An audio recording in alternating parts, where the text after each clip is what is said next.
Quand j'étais petite, je voulais être institutrice. C'est vraiment au lycée que je me suis rendu compte que la bio, c'était vraiment passionnant. J'ai continué mon parcours et finalement, j'ai décidé de mettre de côté pour l'instant l'aspect enseignement. Parce que sans recherche publique, je pense que le monde n'ira pas très loin.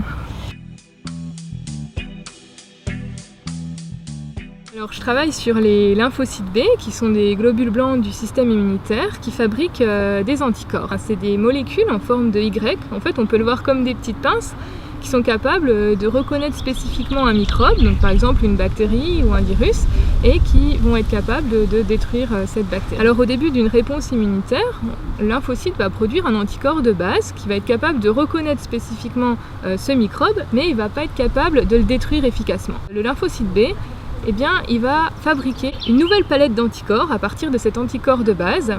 Et c'est le meilleur anticorps qui va être sélectionné. Cet anticorps va être capable de reconnaître très très fortement la bactérie et il va être capable également de la détruire très efficacement. Ces mécanismes de diversification des anticorps, eh bien, ils sont initiés par une enzyme qui s'appelle AID, qui va en fait aller faire des petites retouches au niveau de l'ADN qui vont permettre justement de fabriquer des anticorps beaucoup plus efficaces. Et donc moi je travaille sur cette enzyme AID, sur sa régulation, comment elle agit au niveau de l'ADN.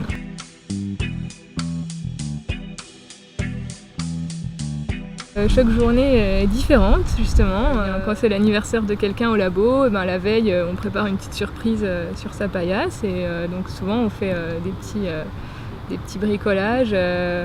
Et donc ça met de la couleur dans le laboratoire et ça égaye vraiment le quotidien.